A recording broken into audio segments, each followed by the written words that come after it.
Salut l'équipe, salut tout le monde, comment ça va? Alors vous êtes à fond, j'espère. J'ai vu des gens très tristes ces derniers jours, j'ai vu énormément de messages dans mes DM, j'ai vu de la panique dans les yeux de certains. Je me suis dit qu'on va se faire un petit live, un peu imprévu comme ça, au milieu de semaine, un midi. Un live ouvert à tous, entre passionnés. J'espère que vous êtes assis confortablement. Certains me disent qu'ils sont en cours, d'autres me disent qu'ils sont au travail, ben, ça fait plaisir. Moi j'en ai peut-être encore entraîné dans... Je viens de finir de manger. En tout cas, c'est archi cool. Ceux qui veulent monter, vous me le dites dans les commentaires. Vous êtes déjà beaucoup là dans les coms, ça fait plaisir. Donc on est sur Twitch, tranquillou. Qui veut un café? Tonio, il fait le service, comme d'habitude. Tonio, super aimable, tranquille. Donc n'hésitez pas à vous informer.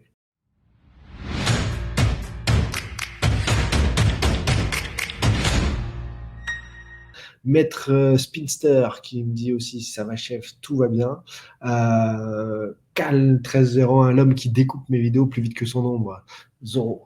Zoro Cal 1301 qui me dit parle-nous de la sortie de France 24 de McCourt, décryptons. Eh ben, commençons par ça, si vous voulez, parler de ça. On pourra parler de l'Inter, on pourra parler de Newcastle. J'ai reçu avec plaisir, des félicitations pour ma vidéo sur l'Inter, la vente de l'Inter pour les nuls. Certains m'ont même dit, mais fais-en une pour Marseille.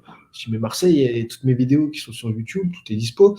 Mais je me rends compte qu'en effet, pour beaucoup, ils n'ont pas le temps, ils n'ont pas l'envie, ils préfèrent avoir une vidéo TikTok pour s'informer. Donc, en effet, peut-être que je referai une vidéo récap de toute l'enquête sur le web, mais bon, écrire le livre est aussi prenant et intéressant, et plus complet que essayer de faire un récap. Mais bon, peut-être que je vais m'y mettre, parce qu'il y a beaucoup de gens encore qui sont largués, qui découvrent, et surtout, beaucoup de gens pour qui le dernier qui a parlé a raison. Donc, c'est un truc de fou, ça. C'est l'univers médiatique qui veut ça aujourd'hui. Le dernier qui a parlé crée l'actu et a raison.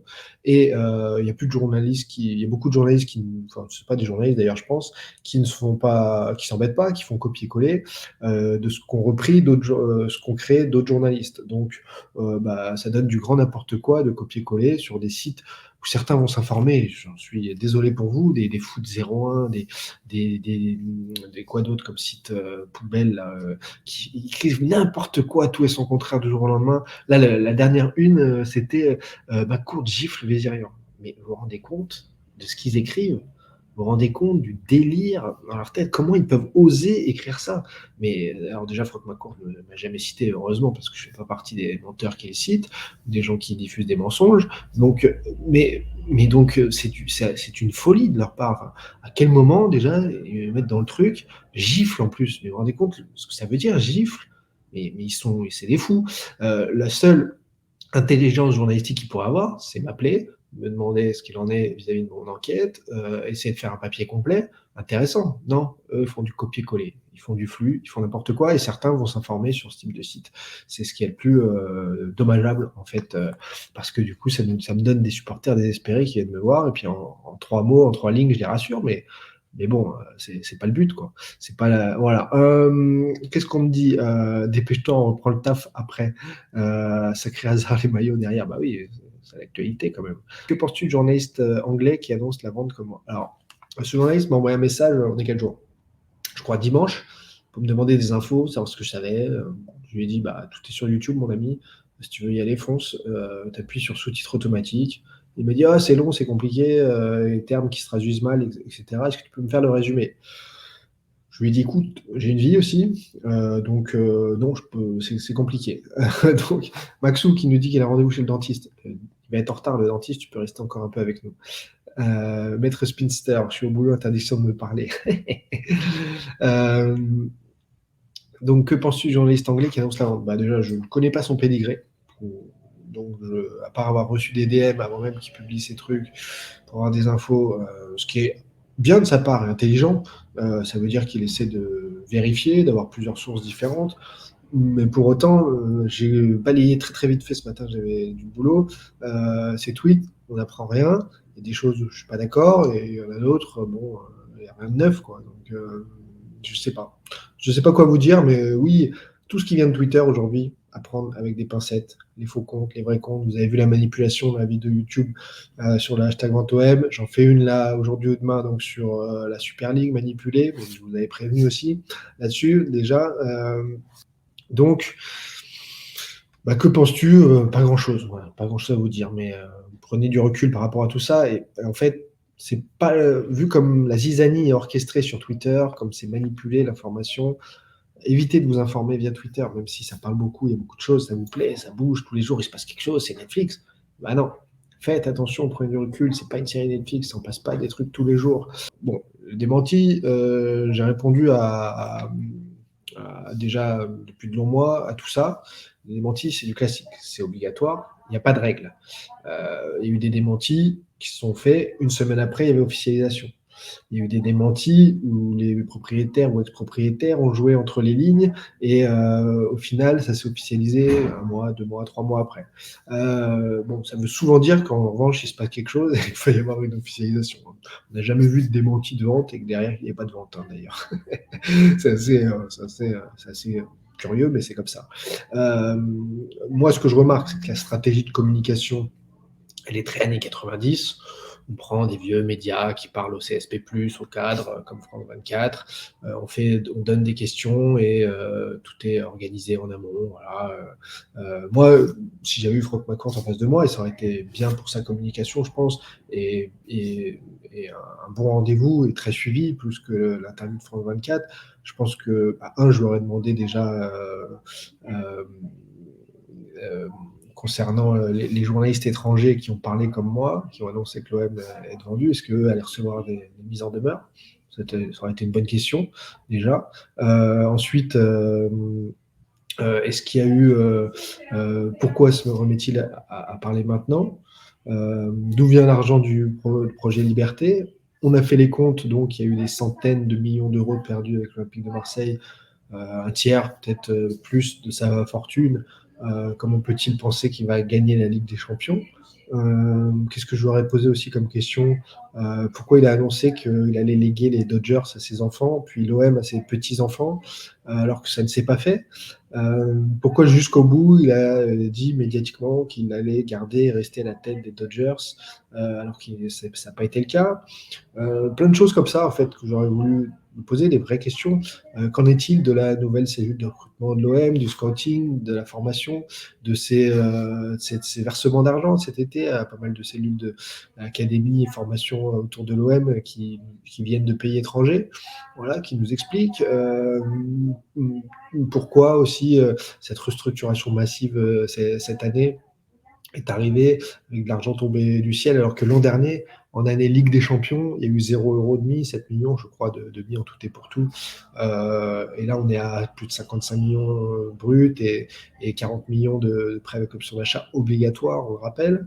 Voilà, toutes ces questions qui n'ont pas été posées, à chaque fois, c'est quand même, c'est pas de l'interview, quoi. Donc c'est ça qui est assez embêtant. Les popcorn, en effet, sont prêts parce que quand on a tout, on a les preuves, les dossiers, même ceux qui n'ont pas mes preuves, et il y en a plein, des dizaines de personnes qui arrivent à recouper à la toile d'araignée et à dire bon, ok, on a compris, il n'y a pas de tous les changements de statut des sociétés, OMLLC qui s'est divisé en OMLLC A et B, toutes les changements de site destination, OM qui est passé dans le Delaware, bon, voilà, le changement de commissaire au compte, l'augmentation de capital, tout ça, pour toutes les personnes qui sont dans le milieu économique, elles savent ce qui se passe. Je ne vais pas refaire toute l'histoire, hein, vous connaissez, mais donc, moi en fait, je ne serais même pas là avec vous à parler de ça si on m'avait pas voulu me jeter en pâture et dire ah gros menteur, mytho, ces choses-là.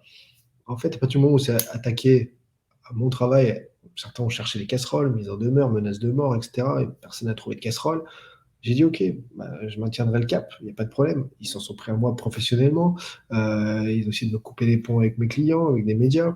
Ok, vous voulez. Alors, ok, ça m'a attiré plein de problèmes. Je peux encore en avoir peut-être d'autres, mais je ne vous laisserai pas dire que je suis un menteur, c'est tout.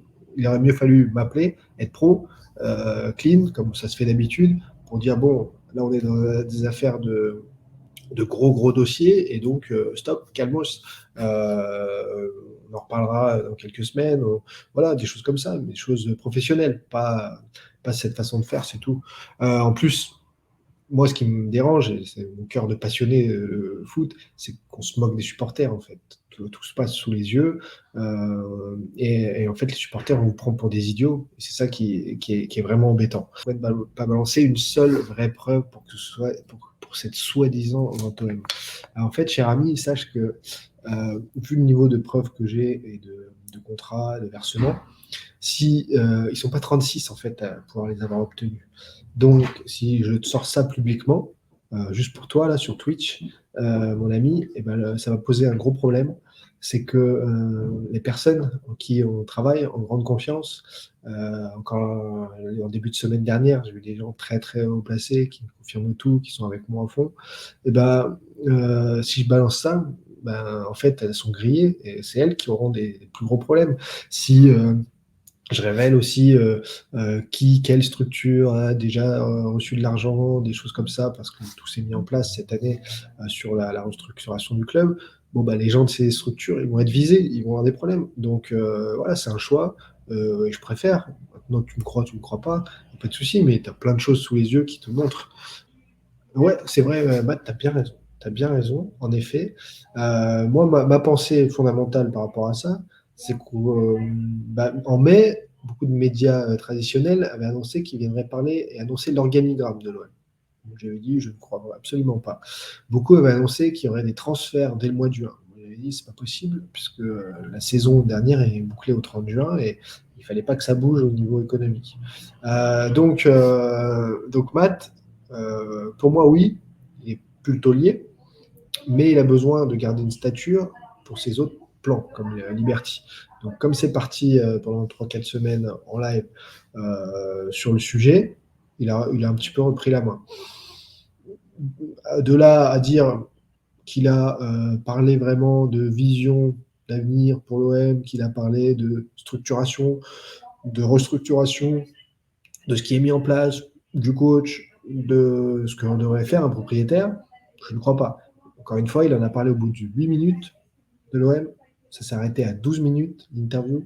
Pendant 8 minutes, donc pendant les 3 quarts, c'était autre chose. Ce n'est pas sa priorité. Si l'OM était sa priorité et c'était son sujet du moment et de l'avenir, ça aurait été direct d'emblée. Première question là-dessus. Voilà, tout simplement. Allez, vous êtes plusieurs à être montés, donc vous allez me poser vos questions directement. Musique. Si on prend juste l'exemple qu'a sorti Romain Molina ces derniers jours, ou quand il a Dans annoncé l'affaire que Amraoui. voilà, quand il a annoncé que Diallo était complètement innocente, il n'avait rien à voir là-dedans, que c'est qu'il sort de cul avec Abidal, tout le monde lui est tombé dessus sur Twitter, ouais, t'as pas de preuves, là. Il a fait sa vidéo, il a mis tout le monde d'accord, et tout de suite derrière, article du Monde, Abidal va être entendu et que la puce est au nom de Abidal. Donc le gars, il est informé, il a fait son taf. Et à l'heure actuelle, je vois qu'on nous sort tout un tas de trucs, comme le McCourt, là, j'ai vu, dès que c'est sorti en gros titre, j'ai été voir l'émission. J'ai pas juste vu juste des petits posts. J'ai regardé l'émission complète pour l'écouter, pour voir ce qu'il avait dit. Parce que sortir du hors contexte, c'est très facile. Exactement. Tu as bien fait, tu as eu le très bon réflexe. C'est génial. Et quand j'ai regardé, mais en fait, d'une, il a jamais cité ni l'Arabie Saoudite, ni le Qatar, ni qui que ce soit. Ouais. Donc du coup, ni moi. Voilà, du coup, dans le vocabulaire, il n'est pas attaquable. Il fait un constat sans citer personne, donc personne ne se sent visé, personne n'est froissé. Après, chacun tire ses conclusions. Plutôt salé ou sucré, j'aime les deux. Au Diorem 13, niveau popcorn, j'aime les deux. Voilà. Salut maestro en direct du taf. Eh ben allez, bon taf, bon courage à toi. Ces sites poubelles qui cherchent à chaque fois des titres accrocheurs, énorme bombe. Ouais, même si ça vous donne envie de cliquer et tout, vraiment, voilà, on est 400 là. Je vous le dis, faites attention avec ça. Et surtout, prenez pas pour argent comptant tout ce qui est écrit. Beaucoup de copier-coller désormais. Qu'on le voit avec l'affaire Keira Amraoui, Musique a bien fait d'en parler. Il y a une version des faits qui vient d'un camp, de une ou deux sources d'un camp, et non pas de l'autre camp qui sort. Ça y est, tous les sites reprennent et en font une vérité. Voilà, reculez face à ça, prenez du recul, posez-vous les bonnes questions. Aujourd'hui, c'est très compliqué de s'y retrouver, surtout dans ces affaires où les gens sont jetés en pâture.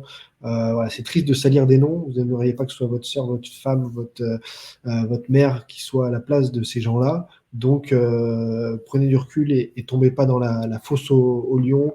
Ne jetez pas les gens en pâture. Voilà. Zen, cool. Et vous savez, sur la chaîne, sur TV Sport, c'est bonne ambiance, c'est entre passionnés, c'est bonnes ondes. Toujours. Seb 13012, c'était une info sur civilisation. Non, et même si je l'avais, les amis, je vous la donnerai pas parce que je vous le dis, après tout ce que j'ai eu comme problème et tout, je n'avais plus de détails confidentiels, top secret. Je les laisse faire maintenant, tranquillou, tout est réglé. Alors, Alan, salut Alan, voilà. Salut, on Ça, m'entend? ouais, ça va, t'es d'où? Ouais, de plaisir dans 78. Ah, ok, cool, cool. Donc, Je vois. On n'est pas si loin. ouais, si je travaillais au KFC, si tu veux passer un jour, il n'y a pas de Ah souci. ouais, ça fait plaisir. J'essaie de faire attention, mais je suis vite rattrapé par ces choses-là. Ouais, ouais, j'imagine Alors bien. raconte, qu'est-ce que tu voudrais, de quoi tu voudrais parler? Euh, Moi, je comprends tout ce qui est Bon, attends, l'ananas manipulation sur la par. pizza, t'en penses quoi, me dit Maître Spinter, puisqu'on est dans la bouffe, tout de suite, on prévient, moi c'est pas mon truc. Voilà, Moi non plus. Ça. tu peux reprendre. Comme je te disais, moi, je comprends ce fonctionnement de la communication, manipulation sur Twitter, des réseaux sociaux, des nouveaux comptes, exprès pour amener un certain message. Mhm. Moi, ce que je comprends beaucoup moins, c'est la virulence ou les attaques que peuvent avoir des confrères journalistes. Se retrouver sur des lives Twitter 1 heure du matin de random personnes pour juste, au final, t'attaquer toi ou t'attaquer tes infos ou persévérer pour démentir la vente. Alors que si c'était pas un sujet vraiment pour eux, en vrai, ils passeraient l'affaire. Mais je vois pas en fait l'intérêt qu'ont des journalistes. Alors peut-être qu'ils rentrent dans le plan de communication, ou je sais pas, mais Ouais, je pense pas quand même pas. j'en Quand doute, même pas. voilà, tu vois, et je comprends Non, pas, moi et je pense comment tu qu'après, analyses ça en fait? moi, je pense qu'après, c'est devenu des affaires de rapports humains, ou avec des gens vexés, avec des gens orgueilleux, des gens voilà, qui ont du temps aussi, parce qu'en effet, pour se mettre en semaine à cette heure-là, il faut en avoir, Hmm. avec peu d'à côté, et donc ils se sont enfermés là-dedans. Malheureusement, c'est pas des gens qui ont enquêté en plus sur le sujet, puisque j'ai aucune remarque sur, tu vois, on pourrait me dire telle vidéo, quand tu annonces les réunions à Noël à Riyad, qui étaient ultra confidentielles, il n'y a personne qui me les remet en cause parce qu'en fait, ils n'ont même pas Mhm. été jusqu'à voir ce type de vidéo où je donne des détails. Donc, voilà, il y a un manque de curiosité journalistique qui est évident. Il y a un besoin de se faire voir et de reconnaissance chez beaucoup de journalistes, beaucoup de gens des milieux qui sont mis en lumière par la télé ou d'autres médias, d'autres canaux. Hein, je parle de tuyaux de diffusion. Mhm. Donc, moi, je l'analyse un peu comme ça. Moi, j'essaie d'être, pour le coup, j'ai une vie, des choses très cool à côté. Et moi, donc, je suis donc, déjà très serein, vous le savez, à force vis-à-vis de mon enquête, mais surtout très serein, beaucoup de recul par rapport à ça. C'est pas des gens que je connais, c'est parfois des gens que Mhm. j'ai jamais croisés d'ailleurs. Je connais ni d'Ève ni d'Adam. Donc moi, des gens en fait comme ça compte pas. Ils peuvent dire ce qu'ils veulent. Je les connais pas et j'en ai rien à faire de leur avis surtout. Donc bon, j'ai peut-être une carapace qui fait que beaucoup de choses glissent. J'ai voilà, vécu des choses, j'ai fait des choses Ah, qui peut-être font que les premiers mois après tes vidéos t'ont forgé. ouais, non, mais moi, si j'ai continué en plus cette enquête au long cours, c'est par la passion que j'ai vue chez ces gens, chez des gens Mhm. voilà, de supporters. Et je me suis dit, putain, là, il y a quand même des gens qui se moquent d'eux parce que si moi j'apprends ça, c'est qu'il y a des choses. Et puis après, on tire, on tire, on tire, et puis on arrive au bout comme on est arrivé. Mais moi, donc, c'est la passion qui m'a animé et la passion aussi de mon métier qui est un métier de relation, c'est-à-dire, bon, relation professionnelle de haut niveau pour avoir des sources, et la relation directement avec téléspectateurs, viewers, citoyens, Mhm. tout ce que tu veux, tu vois, tu l'appelles comme tu veux. Et donc, moi, c'est toujours ce qui m'a plu. Quand j'ai fait de la presse écrite, pour commencer, j'ai été couvrir le dimanche matin des brocantes pour avoir les infos, faire des articles en presse régionale. J'ai toujours apprécié dans ce métier la confrontation, aller chercher des infos, et surtout que tu sois président de la République ou brocanteur, ou je ne sais pas, ce qui est d'ailleurs, je mets des écarts Mhm. pour ça, mais c'est N'importe qui, ouais. plus de salaire que de valeur. Tout le monde peut avoir des bonnes infos, tout le monde peut être au bon endroit au bon moment. Donc, Mhm. moi, même pour mon enquête sur l'OM, à des moments, là, depuis de nombreux mois, j'ai plus besoin de savoir hein, quoi que ce Mhm. soit. Je sais déjà, et puis si je relis mes trucs, j'ai déjà tout ce qu'il faut.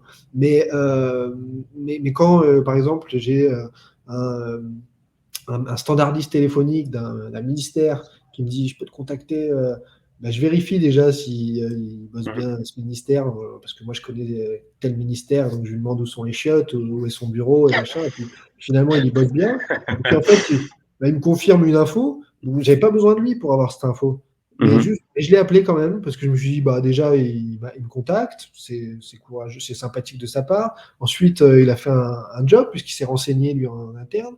Et ce qui est génial, et je raconterai dans le livre, c'est que des supporters de l'OM, en fait, il y en a dans toutes les strates de la société, du Mhm. président de la République qui est fan de l'OM, on le sait, voilà, jusque partout dans la société. Et donc, c'est assez génial parce que au fil de mon enquête, même quand je n'en avais pas besoin, j'ai toujours des gens de l'OM, donc de la famille OM, qui sont venus me trouver pour des choses. Alors Qui après, arrivent à s'intéresser au sujet parce que dans tous les cas, ils sont fans de l'OM, quoi. voilà, et qui ont des niveaux différents que de Mhm. sources.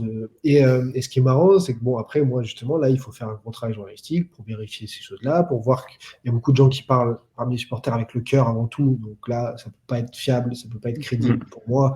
Dans mon Ouais. travail, en essayant d'être neutre, si tant est que ce soit possible. Et c'est pour ça qu'à la fin, j'ai été obligé de me raccrocher à des preuves écrites et des vraies choses. Mais tout ça m'a plu aussi. Voilà, donc bon, je suis parti dans tous les sens là, mais je sais même plus ta question initiale. Mais ouais, penses-tu que l'arrivée Alex Mintangian, un Arménien, qui me dit, penses-tu que l'arrivée de joueurs à 20 millions comme Gerson ou Guendouzi, qui va probablement rester, sont des signes de vente? Guendouzi va pas probablement rester, il va rester. C'est un prêt avec option d'achat obligatoire. Donc, éventuellement déjà en contact avec les futurs propriétaires. Mais Alex, tu es en retard. Pablo Longoria devait prendre la tête du Newcastle au moment de l'été 2020. Et quand Newcastle n'a pas pu être acheté tout de suite, mais après, il a été envoyé à Marseille. Ça, on l'a déjà dit très clairement. Donc, voilà, tu comprends le truc. Donc aujourd'hui, comme je l'ai dit, ça a été signé en février. Et la suite, la passation, euh, se fait. Et donc la mise en place, toute la restructuration qu'il y a, la nouvelle de recrutement top niveau, tous les scouts qui sont de retour près de l'OM, qui sont de très bon niveau, le financement d'énormément de choses dans la formation de top niveau, là aussi, bien sûr que c'est le nouvel OM, sinon ce serait impossible. Il y a eu 0 € d'investi pour jouer avec des champions la saison dernière, hein, je le rappelle. Donc bien sûr, bien sûr, bien sûr, bien sûr. Euh, En tant que modo, j'espère que j'aurai un livre dédicacé. Oui, oui, avec plaisir, Shazam, bien sûr. Bref, allez, on fait monter. Ah, juste ça, je réponds, Sébastien, et je te prends. Mickaël qui dit 0200, 02 110, qui dit ont-ils vraiment pensé à Bordeaux, Mickaël? C'est vrai, le clan Amanda Stanley a vraiment pensé à Bordeaux. Mais si tu avais suivi la chaîne YouTube, je crois en juillet 2020, j'en parlais déjà. J'avais expliqué ou même en juin 2020, j'avais expliqué le refus de Jean-Michel Aulas face aux avances saoudiennes. Et j'expliquais qu'il y avait eu deux clubs approchés, Bordeaux et Lyon. Voilà, on en a déjà parlé. Sauf que ça n'avait pas fait l'actu. On en avait discuté ensemble, je vous avais donné l'info. Mais parce que c'est pas une grosse info non plus. Et là, tout d'un coup, comme elle l'a annoncé, c'est devenu un truc, il faut reprendre, il faut reprendre. Mais on en parlait déjà il y a un an. Et on avait déjà expliqué le refus de Jean-Michel Aulas, qui l'a confirmé publiquement. Et ils avaient pensé à Bordeaux. Mais c'est comme moi, avant de me coucher, je pense aussi que je viendrai président de la République, tu vois. Bon, ils y ont pensé. C'est parce qu'il peut y avoir une cote à Bordeaux, mais après ils se sont rendus compte qu'il n'y avait pas de stade. Le stade n'était pas intéressant du tout. Il était excentré, que le stade en centre-ville, c'était le bordel. Donc le plan n'est pas bon à Bordeaux pour faire de grandes choses. Voilà, voilà. Allez, Seb est avec moi. Salut Sébastien, ça va? Ça va être. Tout le monde te tombe dessus, mais on oublie un peu une personne, c'est Canal+. Ouais, c'est vrai, t'as raison. Mathias, on oublie Mathias. Personne c'est pas Macour a giflé Vézérien, mais c'est voilà, on n'en parle pas de Mathias. Et encore une fois, il m'a jamais parlé en plus directement, hein. Ouais, C'est en des plus. gros titres, c'est des gros titres putaclic, Oui, ridicules. voilà. Mais Mathias a semé une belle zizanie, plus que moi, je pense. Et je pense, ouais, parce qu'il a sorti les chiffres en plus. Il a sorti Le des stade, chiffres. il a tout englobé. Et en Et il a plus, fait les quelque chiffres, chose.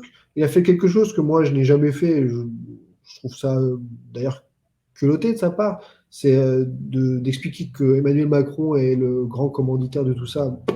Vraiment, c'est les petites choses sur lesquelles je suis pas en accord avec lui d'ailleurs. Et, et il a laissé ça publiquement sur une antenne télé. Et tout est parti de là, en fait, puisqu'il a fait son intervention télé à 16h, je crois, le vendredi 5 février. Et les ennuis sont arrivés à 17h30 avec derrière des coups de fil de partout et tout. Moi, ma vidéo était du matin dispo et il n'y avait pas eu de problème. Hein. Il y avait eu du buzz, on peut appeler ça comme ça, mais il n'y avait pas eu de problème. Et quand il est parti à parler politique, là, en effet, il y a eu retournement et besoin de tout calmer. Ce que je trouve normal en plus, parce que quand vous sortez comme ça de nulle part le nom du président d'une affaire privée économique, faut être solide et il l'a pas été. Donc mais en effet, ça me fait sourire quand certains m'envoient des messages, comme tu as raison de le dire. Tu remets de l'huile sur le feu, mais t'es le seul. Comment tu fais? T'es le seul. Ouais, voilà, c'est ça. Loin d'être le seul. Il y a des Jacques Bail aussi qui, sous la pression, Voilà, que j'allais dire, Jacques. Les journalistes de France 3 aussi qui a sorti des infos. Et aujourd'hui, dans le monde entier, maintenant, il y en a. Hein. Italie, Espagne, Angleterre, Amérique du Sud. Ça fait quand même beaucoup. Je suis pas vraiment seul. Hein. Rien qu'en France, vous êtes contacté ou pour comparer les... Non, même pas. Mais même pas. Moi, j'ai eu Mathias pour la première fois au mois de septembre, 40 minutes au téléphone. Ouais. On a discuté un petit peu de tout ça, et on s'est donné quelques petits trucs, mais il m'a même pas donné ses sources ou quoi. Hein. On a discuté, lui, il m'expliquait qu'il avait mal vécu le truc, ce qu'il explique publiquement hein, dans ses interviews qu'il a fait. On s'est dit, tiens, on pourrait faire un truc tous les deux, ça pourrait être sympa. Et après, moi, je me suis dit, non, c'est pas intéressant, ça va justement mettre de l'huile sur le feu. Pourquoi? Pour rien, on va rien donner de plus. Lui, il a arrêté l'enquête très tôt. Donc, ça va faire quoi? Juste les marioles? Non, donc, je suis pas là-dedans. Donc, je me suis dit que c'était pas intéressant. On pourra le faire plus tard, peut-être en souvenir dans un an, tu vois. Tout sera officiel et tout, mais pas avant. Pas intéressant. Donc, mais sinon, avec les autres personnes, non, j'ai pas eu de contact. Quand je suis allé à Marseille, 8 jours, là, j'ai rencontré des journalistes. J'en ai eu certains, mais pas des journalistes qui se sont mouillés publiquement ou qui ont eu des problèmes. Donc non, après, certainement qu'on doit avoir quelques sources communes, peut-être. Mais avec Mathias, en tout cas, j'ai pas, de notre discussion, je n'ai pas senti qu'on avait forcément des sources communes. Je me suis dit plutôt non d'ailleurs. Mais voilà, après, beaucoup de gens, oui, qui ont subi forcément des pressions et qui n'ont pas envie de s'embêter la vie avec ça. Je le comprends complètement. Le juriste marseillais qui nous pose une question déjà posée, quid du passage prévu à DNCG en novembre, ce sont tous les clubs qui passent à mi-saison, vers la semaine du 22 novembre à la DNCG.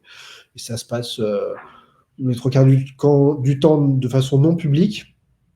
Donc, on pourrait ne pas en entendre parler. Peut-être qu'il y aura des rebonds avec des messages publics envoyés des institutions vers certains propriétaires. On verra. On n'est pas à l'abri des rebondissements publics et du théâtre médiatique qui s'accompagne.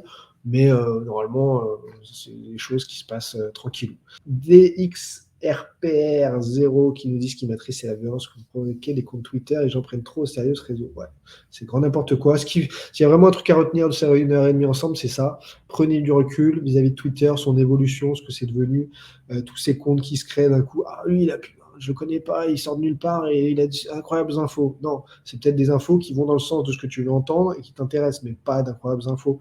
Les infos sortent pas de nulle part comme ça. Voilà, donc faites attention vis-à-vis de toutes ces infos. Encore une fois, la manipulation très très présente sur les réseaux. Prenez du recul. Vous allez sur beaucoup de sites qui ne sont pas des sites de journalistes, qui sont des sites juste putaclic, qui changent les titres, qui font des copier-coller d'articles et qui essaient de faire des vues comme ça et vous emballez là-dessus. Aujourd'hui, beaucoup ne lisent plus que les gros titres.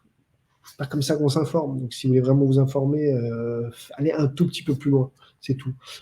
Nanarcho, j'allais partir et question très intéressante. Pas trop dégoûté par le fin de parcours de l'Arménie au qualif pour la Coupe du Monde. Franchement, on y a presque cru à une deuxième place derrière l'Allemagne pour se qualifier pour la Coupe du Monde, ou au moins faire les barrages. Et en fait, depuis septembre, je ne sais pas ce qu'il y a eu cet été. C'est n'importe quoi l'équipe d'Arménie. Le coach espagnol n'a plus du tout la main qu'il avait. Moi, si je veux y voir un lien, je vais vous dire qu'en juin, il a écarté de l'équipe d'Arménie Mkhitaryan pour lui dire de se reposer pour des matchs amicaux. Mkhitaryan avait à l'époque pas aimé et il l'avait mis sur Instagram. Et de là, les résultats, je vais en faire un lien, mais pas forcément de lien. Les résultats ont été cata. La défense a commencé à prendre l'eau de toutes parts. Et il y a eu une gifle face à l'Allemagne, une deuxième, des défaites à domicile cata face à la Macédoine, alors que l'Arménie avait battu la Roumanie. Voilà, il y avait eu, ils étaient premiers du groupe, bordel. Moi, j'étais en train de faire la fête. Bref, j'ai tout annulé. Tout annulé. Voilà. La matinale foot, le matinalier, Renaud, qui cartonne tous les matins à vous faire un condensé de l'actu foot avec vous sur Twitch de 8h, 8h30 à 10h30, midi parfois, quand il part dans des folies de quiz. C'était cool de te voir passer. Moi, je me suis posé là après pour le café, pour le dessert, tu vois, 13h, 15h. Ici, ça se taquine. Oh là là, mais comment vous faites pour mettre des émoticônes aussi classieux? La matinale foot qui nous sort un goal!